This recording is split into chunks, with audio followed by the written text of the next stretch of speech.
understand our good intentions, understand the things that we haven't chosen. But what it's doing is making my partner feel interrogated on the spot. It's so critical to know how to regulate my nervous system on my own without making that about my partner.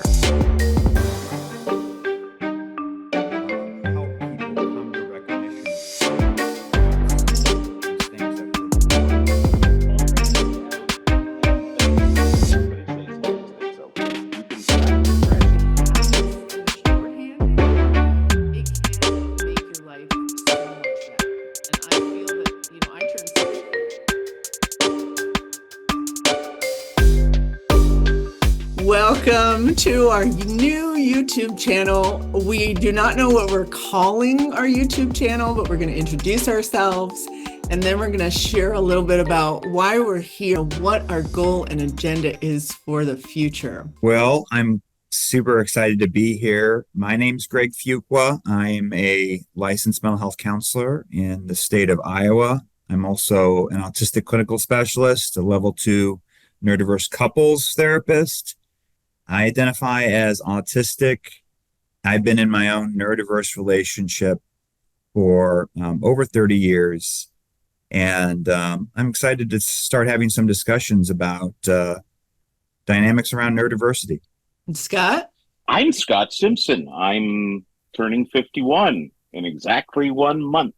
Yeah. Although inside, a lot of the time, I feel like I'm between 12 and 14, which has been utterly confusing most of my life, very frustrating and dispiriting. But about 2 years ago, I was diagnosed with ADHD. And after blowing up another relationship, despite thinking I had everything figured out, I was pointed toward autism as well. And that fit even more. I've since explored what else could autism be connected to. And I feel like for the first time, I understand my whole body, top to bottom, much better. It's still a problem getting doctors and, other people to deal with it, but that's part of what we explore here. I was in a marriage for, okay, don't ask the guy with time blindness to name dates, but for some years, 8 years ago today, my wife died of ovarian cancer. And I've learned a lot since then. Things went pretty sideways a lot of the time, and we didn't understand why.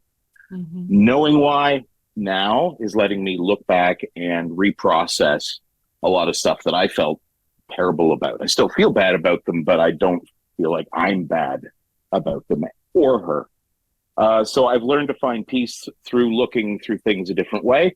I've been in another relationship for, again, with the time, 6 years and a bit, I think.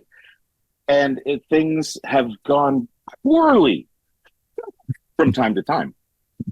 But they keep getting better despite having gone poorly, because I think we've figured stuff out. I'm not cocky enough to think everything's always figured out, but the advances made in understanding each other and having compassion is in part through people like you, Mona, and you, Greg, and the stuff you bring to the internet. I'm happy to be on board. I don't have all the letters behind my name for telling people this stuff, but I've lived it and I've certainly absorbed a lot of good advice. So I'm happy to help other people on their journey as they come to terms with what they find themselves in.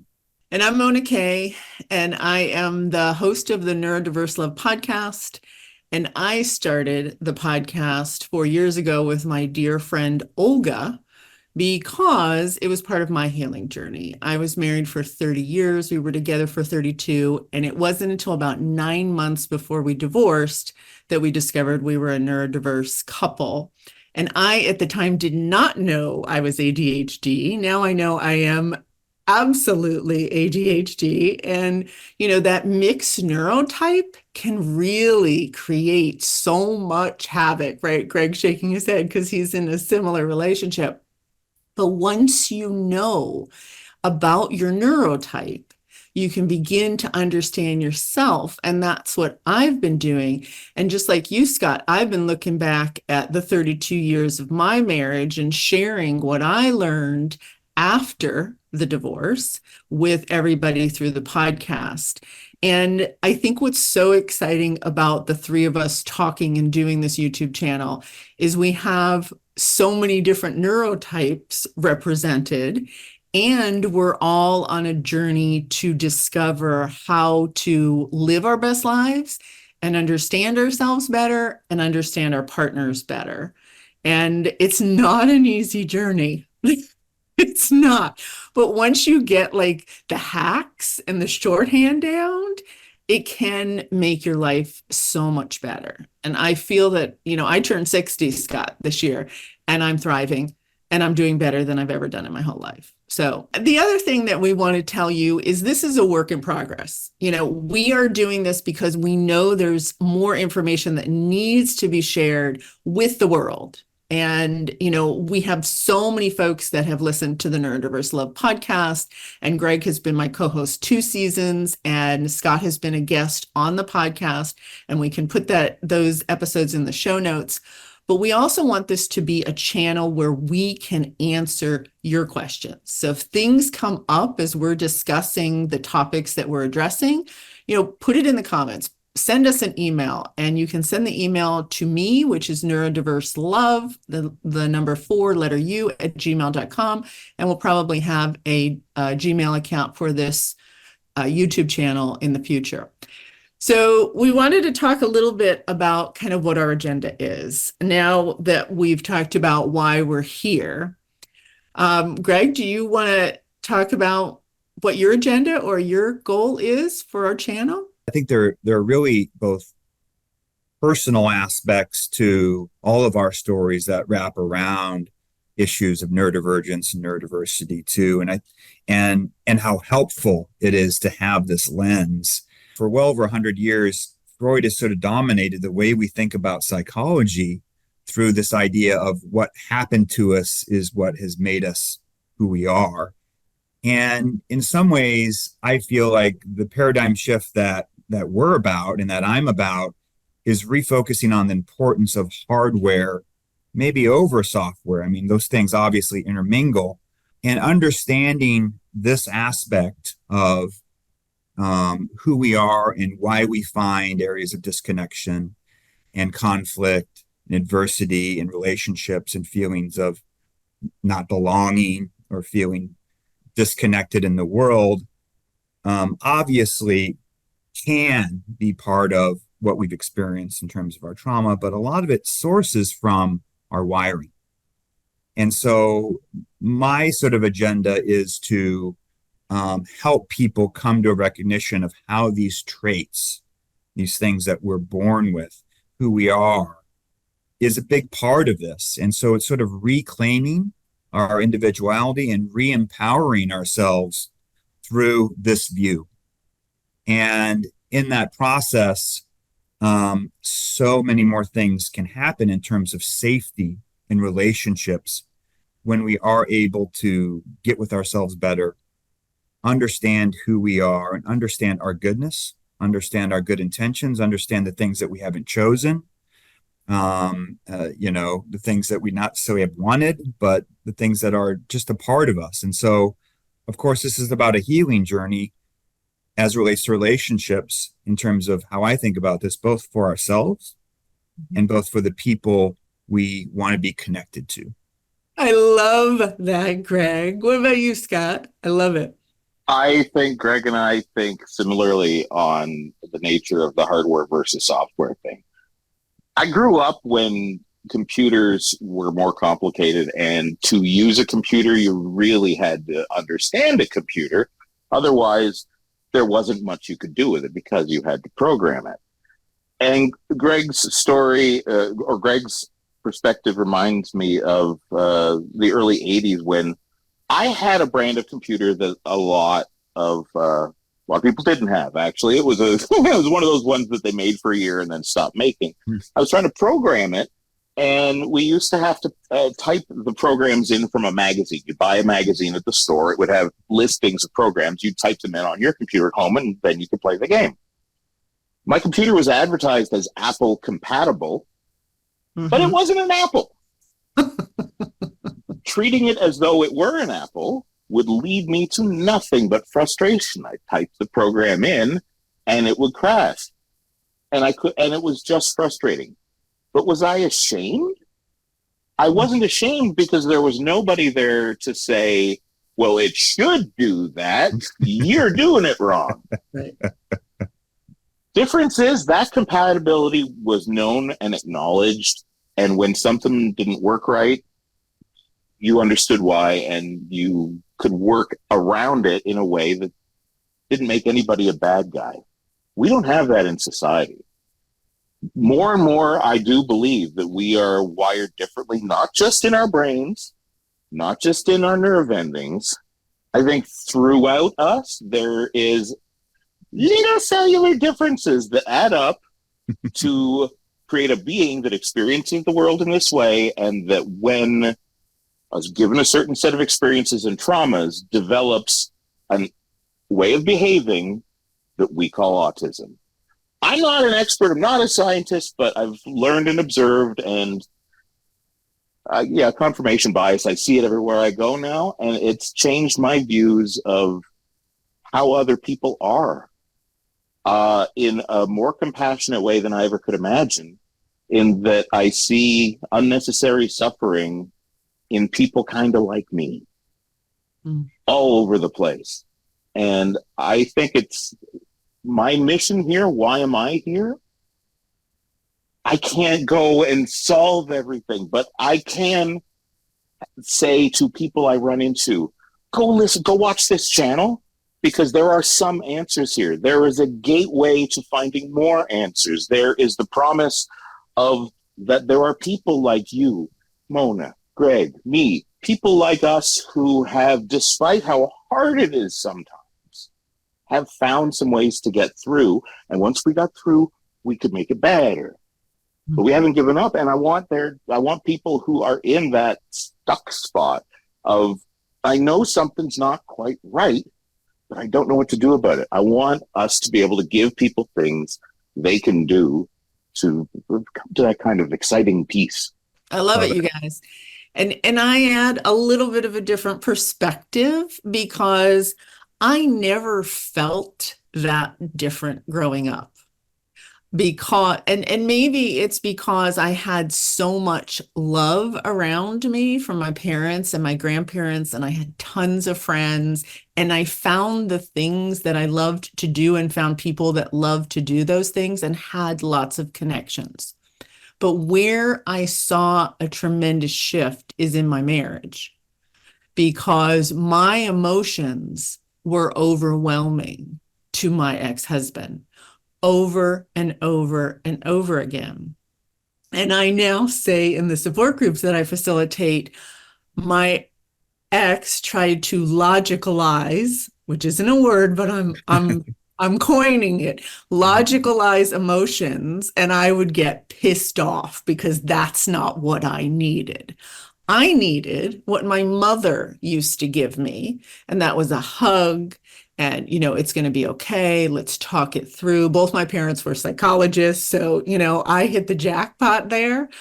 And I had that sometimes in my marriage, but I know the flooding and the overwhelmingness of my emotions it was too much. I think it hurt physically and, in so many ways for my ex-husband to watch me be so emotional and not know what to say or do at times. And now, with all the partners that I've been with post separation and divorce, I know that for me, it's so critical to know how to regulate my nervous system on my own without making that about my partner. Doesn't mean that conversations don't happen around things that I was dysregulated about, but it's not my partner's responsibility to understand my emotions as much as it is my responsibility, and then for me to communicate what I need in the relationship moving forward. Oh my gosh, that was a life changer for me, right? That was so phenomenal.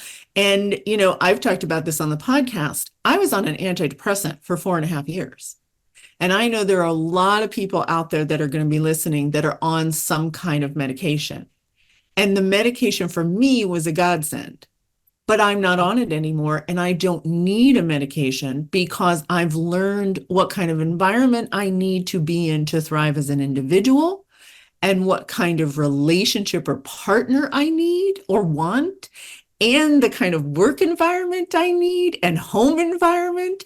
And so for me, the reason I wanted to do this YouTube channel with you all is for us to kind of focus on how we have created, and we'll all be a work in progress forever. And here's the ADHD hands moving all the time.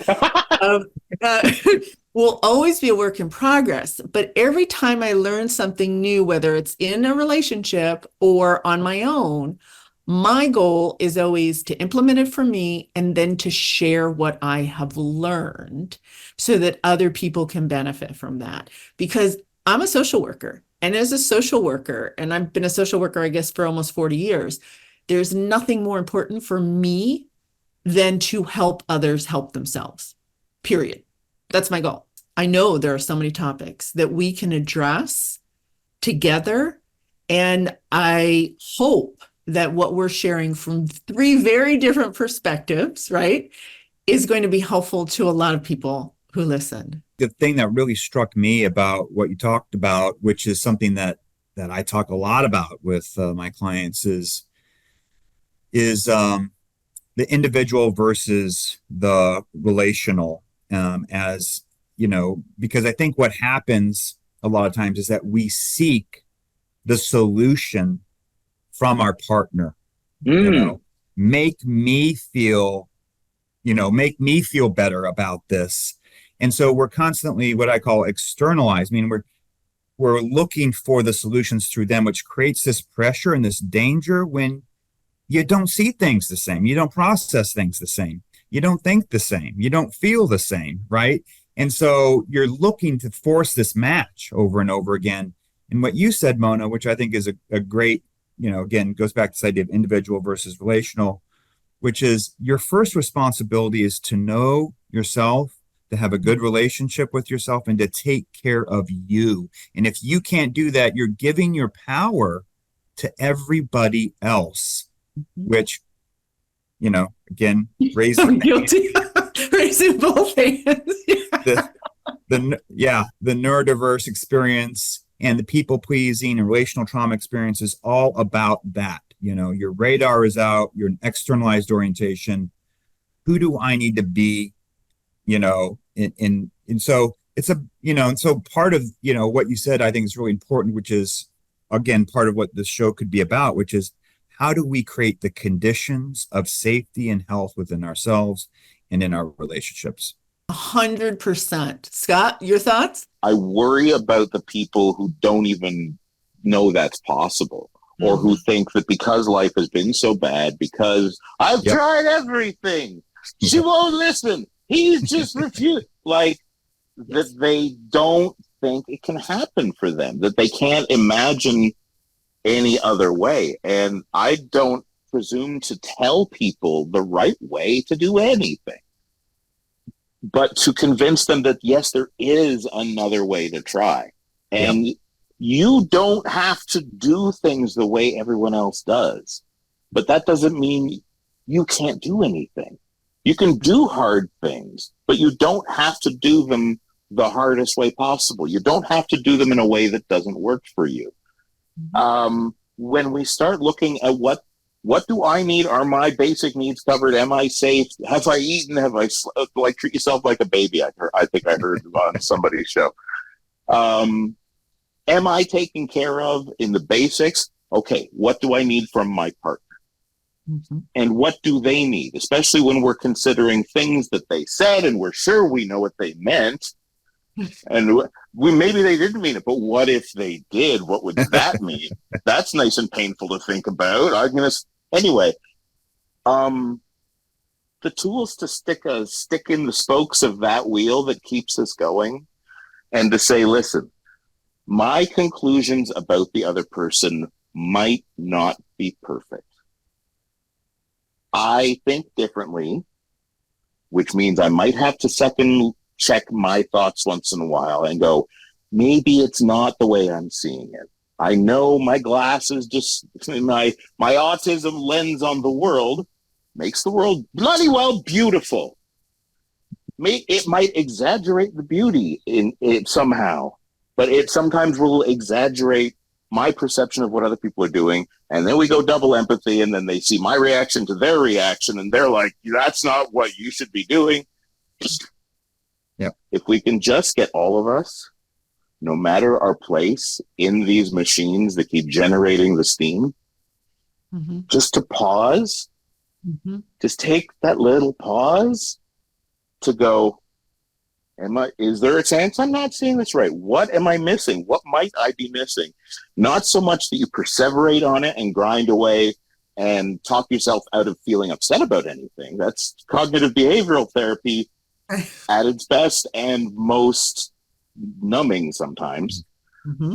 Just to pause, just to go, wait a second, maybe it's them, maybe it's me, it's probably both of us. Yep. Just to find some way to slow things down, because whether it's ADHD, autism, or what, we each have the potential to go from idling at 80 and then zipping to 100 as soon as that flywheel catches. And I'll end that sentence with a period. Mona, back to you. And Scott was in radio and TV and all of that, right? So, right, you were, or I was, but I was used to people giving me times I'll just stop talking when he runs out of fingers. I love this conversation. I think the pause is so critical. And I never paused. I didn't know how to pause. I didn't even know what that looked like in my life. As a child, as a teenager, as an adult, I never knew. In fact, my ex-husband and I moved cross country, I think 6 times. 6 times. Dang. 6 times, okay?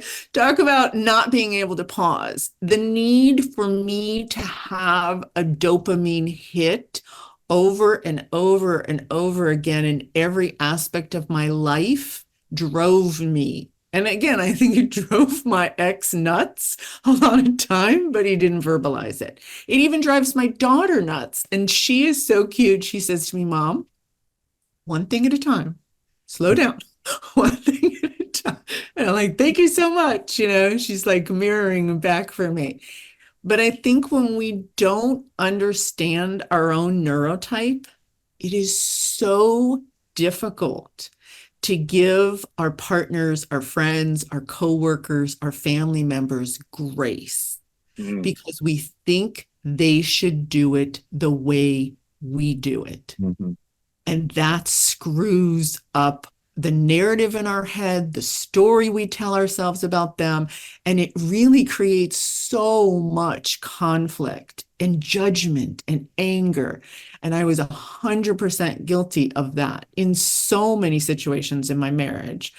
And I know that we can each have different perspectives and both be right.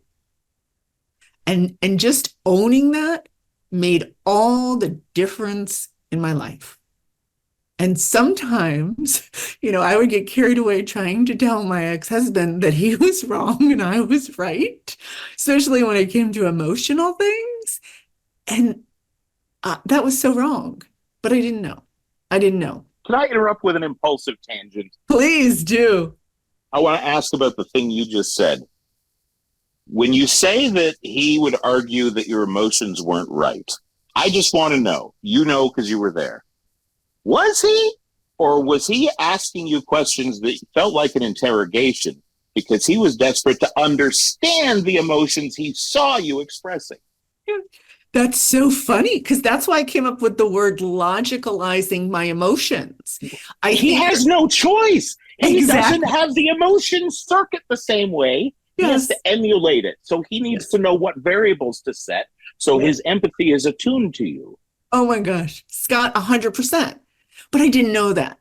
We didn't know that, right? So how many couples will relate to what you just said? So do you have any thoughts for those out there who are dealing with this right now? What do those folks who are more emotional outwardly, externally more emotional, and they're trying to get their partners to do something differently or to understand their emotions. What would you have wanted to know or hear? I would want just understanding that I need to know the why before I can do the what. If I don't know how to do the what, I need to know why I'm doing it. Otherwise, I'm just going to be flailing around, going through the motions, hoping I'm getting it right, desperate for feedback that I am, and just losing my mind. But if I understand the why, if I understand why, you know what? I'm going to cut myself off on that explanation, and the devil on my shoulder is going to interrupt and go, no, it's because if they're wrong about something that led them to feel that, I go cognitive behavioral, but on the offensive. If they're upset because of something they made a wrong conclusion about, if I can correct that conclusion promptly, then I can bring the upset back, and then we're okay again and nobody's mad. It never works that way, ever. Mm-mm. No. But every time I'm convinced that it can be. Mm-hmm. On the other hand, there are times when I genuinely want to know, like, what is making you feel that way? And when all you get back is, because, isn't it obvious? You should know. Doesn't everybody feel that way? Wouldn't you get upset? Like, no, this doesn't help me advance my knowledge. It just makes you feel crappy for asking. Like, I'm asking these questions to bring more connection, but what it's doing is making my partner feel interrogated on the spot, like defensive, like they have to justify how they feel. That's not the case I'm trying to prosecute here. In fact, I'm not trying to prosecute. Yeah. But they feel that way. Now I can see that. Before, I thought I was like, well, if you can't even explain why you feel, how am I supposed to feel for you?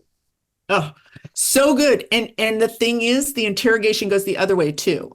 So for me, I would interrogate my ex. Why didn't you? How come you can't? Yep. Why are you not responding to me? Right? Yep. Would have been nice. Would have been nice if you would have answered my call. It would have been nice if you would have responded to my text, right? Would have been nice if you had thought of this thing that you didn't know existed before I brought it up. It would have been nice if you could read my mind and know exactly why I'm feeling the emotions that I'm feeling and why I'm screaming at you at the top of my lungs and crying at the same time. And how dare you ask for an explanation for any of this? What is wrong with you? Yeah, we laugh now, but in the moment, it's like... It's horrible. It's a meltdown, and where are you going to go?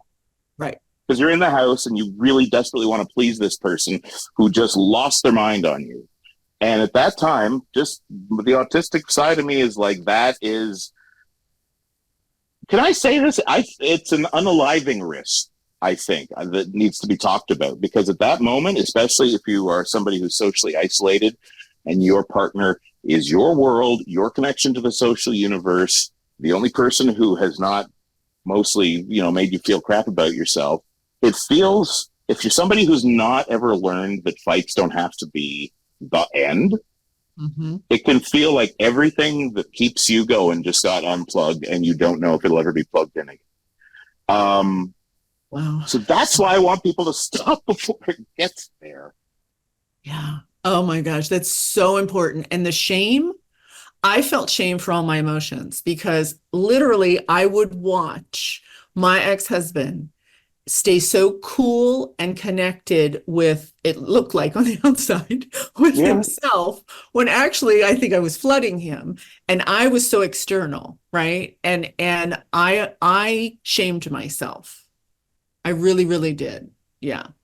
And that shaming, constant shaming, and I didn't have constant shame, but I had a lot of shame about my emotions, can create that depression or can lead to depression and anxiety. And the other term that you used, what's the use of me being here if nobody understands me? Yeah. And I'm hurting the people I love over and over again and can't figure out how to change that because there's nobody I want to treat beautifully more than the people I love. Yeah.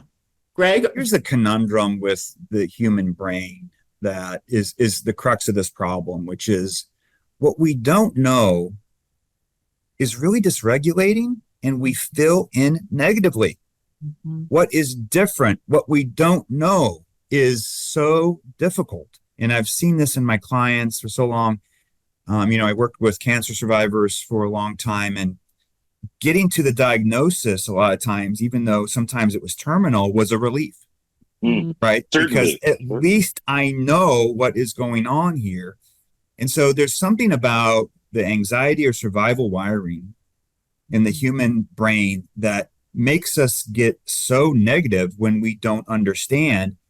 And you both outlined this perfectly, which is you guys had wonderful intentions, right? You were good, but in the process of trying to relate with these disconnections and not knowing, we become bad somehow in both through our partner's eyes and through our own eyes. And this is what tears down and crumbles the relationship with yourself and with the ones you love.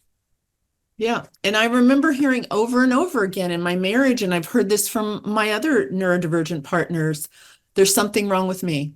It's my fault. Yep. I will never be able to meet your expectations. Yep. All me. Yep. And as many times as I could say, no, it's not. I'm trying to understand. I'm just trying to understand. What did I do wrong? What went wrong? It just like the Apple computer and the Dell, right? They just couldn't communicate across the two platforms, right? And it was so aggravating and challenging. And now I'm a different kind of partner. So when that happens, when that dysregulation happens because there's that disconnect and something went wrong and there was either a major bump in the road or Mona gets really emotional, I check in with myself and I say, okay, start the breathing, calm your nervous system, and ask for clarification when you are calm. Oh my gosh, if I had done that in my marriage, I don't know what would have happened differently or better, but it changes everything. Yeah.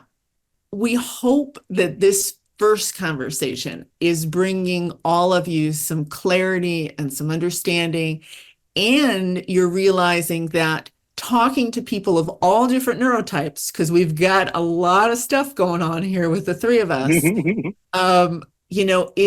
is beneficial, because the more we understand, like Greg said, ourselves, the more we can understand the people in our lives that we want to communicate effectively with, and the more understanding we have of ourselves and others in our lives, the better connections we're going to have. As Scott said, it's all about, how we create really good connections. And the one thing that I think we would all agree with, but I don't want to speak for you guys, so I'm going to say this and then I'd love your thoughts. Conflict is inevitable. But how you engage in conflict and how you repair from ruptures that occur during conflict, I think, will be the difference between a healthy relationship and an unhealthy or toxic relationship. And I never learned how to fight in a healthy way in my marriage. But now I am a very different person when it comes to conflict. Not perfect, always be a work in progress, but a very different person when it comes to conflict. Greg, what are your closing thoughts or other thoughts you have? Yeah, I think we need to sort of be more intentional about and aware of how we do become dysregulated when we don't understand or we don't know. And we need to move more toward, I think, positive assumptions. I haven't seen couples that are intentionally trying to hurt each other. It's never intentional. It's actually that sometimes they're trying too hard with each other. And so, I think we have to shift that to sort of understanding that people do have good intentions. You love each other for a reason. There's just a lot on the line, right? And it feels like there's a lot on the line. As I often tell my couples or my dating singles is, I'm can't wait for a point of tension or adversity with your new dating partner. And they're like, why? And they're like, because adversity actually amplifies connection. Think about these platoons and in the army or whatever that have gone through so much together and have come out on the other side. Those bonds are forever, man. And so really it's not and I always ask my couples, do you really want to be dating you? Do you really want to marry you? And they're like, hell no. Hell no. And I'm like, you got it right, because we have the opportunity to grow through our differences. And so we kind of have to rework, I think, these mental tendencies and these defaults we have in our systems, take more accountability, who we are, and to go from there. Couldn't agree more. Scott, what about you? What are your last thoughts or words? I will echo what Greg said about good intentions, about assuming competency is one thing, like, oh, she could never, or there's no way he could ever change or something. Also assuming competency, assuming the intentions, right? Because it's frustrating to me when I see people who approach a problem saying that, my boyfriend's a narcissist or my girlfriend's bipolar, as though that sets what is going on. It reflects what they imagine is happening in somebody else's head.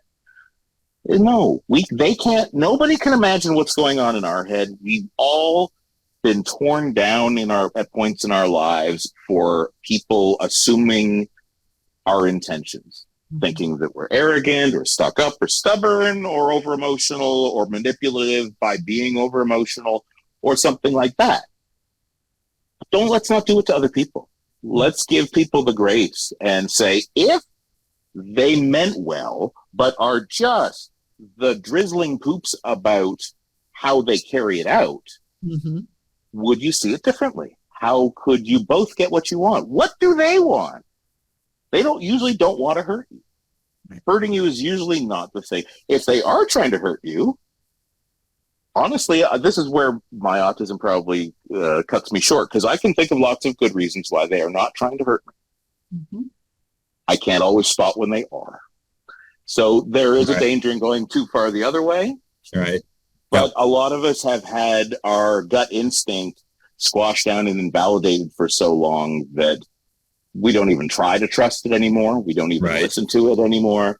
And we're just going to try to do what doesn't cause trouble. So I'm still conflict avoidant. I agree with everything you're saying and all the strategies, and I'm learning so much, but I don't go looking for fights. I wonder, maybe in a future episode, I'll try not to make it cross over with pro wrestling too much, but the idea of something that looks like an actual fight, but you're not trying to hurt each other, some way to rehearse conflict. I heard, I'll keep this part short. John Hodgman, TV actor type guy, had a podcast, and he was playing a judge as an improviser. He was adjudicating a case between two parents. One wanted to send their kid to nerd camp, and the other one wanted to send the kid to sports camp. And you would have thought Judge John Hodgman would say go nerd camp. He said go to sports camp. He said here's why. And he was saying nerds, but I'm looking back now and going, there's a deeper lesson here. Yes. He said it teaches kids how to rehearse conflict. That you can be going all in for something and get right mad and pour all your energy out, and that at the end everybody shakes hands and it's okay. You can practice aggression, you can practice losing, sort of like Dungeons and Dragons, I guess, maybe without the yelling. No, sorry, I tried to mix too many metaphors at once. What I'm saying is, as grown-ups, other than being trolled online, there's not a lot of places we can play fight. I wonder if there's something couples could do before a real fight to see if their arguing skills are fair and good. You might need a referee like you guys. I love it. I love it. Yeah. Well, for those of you that are listening, Greg and I did do a workshop, and it's available on my website, on how to improve, communication in your neurodiverse relationship. And there's a workbook that goes with that. So if you're interested, you can check that out. Here's what I've learned that has helped me too, is that when I talk to my daughter, and she's going to be 28 this year, and I don't understand something she said or did, I am always looking at her through a lens of love and compassion. And that has helped me, I think, be a better parent every day. I'm never, and I say never, judging her. How come I'm able to do that with my daughter consistently? And I wasn't able to do that in my marriage. I have some answers, but I'm not going to share them now. But it has made such a difference for me in all my other relationships, because when I look at the person that I'm talking to from a place of love, and seriously love, not necessarily that I'm in love with them, but from love, I can see that there's room for me to grow and to understand and give them grace. However, when that person is conflict avoidant and immediately gets defensive, I also have a choice. I can give them back the defensiveness. I can meet them with anger, or I can say, we have different perspectives on this. Let's, kind of take some space, and then we can come back and talk about it. But right now, I don't think that I have the bandwidth, nor do you probably have the bandwidth to hear what the other is going through or feeling. And I recently had this experience, and it was so positive for me, because there could have been a major conflict, and there wasn't, because I learned this skill. And my gosh, I wish I knew it in my marriage. I wish we both knew it, because one person can shift the dynamic, I do believe, but this is just Mona's opinion. I think if both aren't willing to do this work, it's going to feel overwhelming to the one person that is willing to do the shift. And I don't think we can end on this. I think that you guys might have some thoughts. My wish to everybody who is looking to make a small change this week in how they are arguing with their partner, just, yes, pause, come back to it, say you're going to come back to it, follow up on that promise, come back to it. Don't just hang up, walk away, say something mean on the way. Because the person who sees you leaving doesn't know when you're coming back. Yeah. Or if you're coming back. So if you have to step out and it's not hopeless, let the person know it's not hopeless. Because as Greg says, we fill in the blanks with some really dark stuff sometimes. Acknowledging the importance of the moment to come back. Like, I can tell this is really important. And we should come back to this, is a way of deferring power dynamics. I need this resolved. This has to be right for me, yada, yada, yada. But rather saying, I can tell there's a lot here, and we need the space and safety to do it right, because it is important and we are important, And then what you said, Mona, I think goes back to what I call issues of ownership or over enmeshment.